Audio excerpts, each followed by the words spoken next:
Our next guest, Chris Matthews, has really seen it all. The political insider turned on-air pundit, had stints on Capitol Hill, working with legendary House Speaker Tip O'Neill, to the White House, writing speeches for President Jimmy Carter before turning to journalism, and then a 20-year run as the host of Hardball on MSNBC.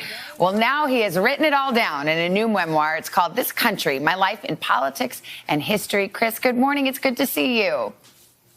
Savannah, you're great, and I love you're always upbeat. It's so great to get up in the morning to see you. I mean, you and Hoda. I think, like you, I've had the joy of having a real fellowship and friendship with our audience all these years. I really feel them. They come up to me and they say, I miss you. It means a lot to me. One woman, I mean, this happened to me a number of times, said to me, my husband watched you to the very end. I mean, it's warm and it's affectionate. And this book of mine is a way to tell them I had another life before this, before you saw me on TV. It's a life that had a lot of adventure, years in Africa, bombing around in my 120 Suzuki, teaching business and hitchhiking through Africa. And that was my movable feast, I guess. And then, as you just said, all this political stuff inside the back room with Tip O'Neill, fighting with President Reagan and making deals with him, and being on Air Force One with Jimmy Carter before that, writing speeches for President of the United States to give it the next stop, being at the Berlin Wall when it was coming down and interviewing people on the communist side, and being in South Africa with Archbishop Tutu as he was voting for the first time at the age of 62 when they finally got rid of apartheid and Nelson Mandela was elected. So I just ran through a lot of it, but it's been on my mind. I've been writing this for 2 years, and one thing about being off the air is I had a chance to sit down and really write full time. I've never had that before. Well, you covered a lot of territory there. You've had quite the life in both politics and journalism. I was thinking about that. You actually happened to be on the front lines. You saw a lot of history in person, both as a politico and as a journalist. What was your favorite? I mean, as between the two, being on the inside, doing it, or on the outside, covering it? Well, being up there in Air Force One with a Selectric 2 typewriter and knocking out speeches, that was pretty exciting. But also, I mentioned the Berlin Wall. I have to say the most exciting moment of my life as a journalist was standing it was raining out at night. The Brandenburg Gate was about to open. The people were all milling around waiting for it to open so they could cross over to the West. And I was interviewing people like you do every morning. And I said, what does freedom mean to you, to a young guy in his late 20s, I guess? And I said in German, was ist Freiheit? And he said, talking to you. And in that moment, I realized everything we knew about the Iron Curtain and everything we were brought up to believe about communism was true. They weren't allowed to speak. They weren't allowed to talk to anybody.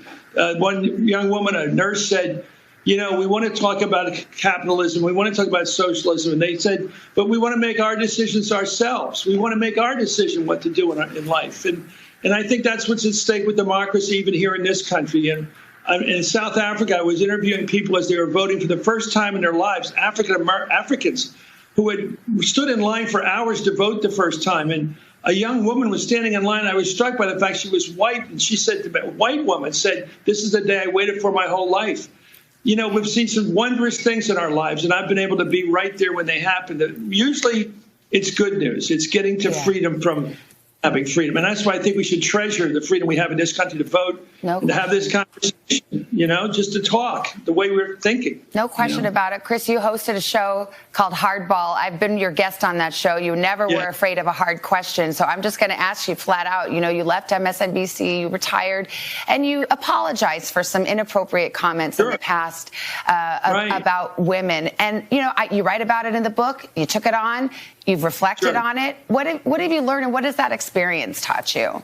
Well, I own it, and it's part of my life. I think I understood because my wife played tennis. You're an athlete, too. My wife played tennis at Stanford, and the women's team had to pay for its own road trips. The men got everything paid for. These little things that are big in your life. You can't go on the road games. I saw the need for gender equality in this business of television. I made a rule from the beginning of the Chris Matthews show, which you were wonderful to come on, the Sunday show. And I said 50-50 every week, equal men, equal women. We're going to stick to that rule. We never broke that rule. And I also, all my top executive producers have been women. I mean, the best of them, right now, Tina Bansky and Ann Clank, and Tammy Haddad, and I understand. First of all, I didn't pick those women because they were women. They're the best. That's why I picked them. They're the best executive producers. Where I fell down, where I made a mistake, where I did something wrong, is I had a habit, occasionally broke out of complimenting women on their appearance. It's not a compliment in the workplace, the comment on someone's appearance. Yeah. And maybe I'm old school. I'm not making any defenses. I own it. I made those mistakes, and I lost the show over it. So I learned my lesson. Well, Chris, you're right to bring it up, and I'm glad you did. I wouldn't have brought it up myself, but you brought it up, and it's your job to ask the tough questions. And I always say, the viewer out there is counting on us to answer the question they've got in mind. Yep. And you certainly nailed me with that one. Thank you, Savannah. Well, Chris, it's part of the Chris Matthews story, whether I like it or not. But this book, I think, puts it all in context. Yeah. I wrote about that incident and incidents like it where I've done this before. I did it one too many times, complimenting people. And, years ago, that was considered a nice thing to do. It's not a nice thing to do, especially in the workplace, to a person who's focused on their job. Chris, I brought it up, but there's a whole life in this memoir, and you were really there on the front lines of history. The book is called This Country. You can go to today.com/shop to check it out.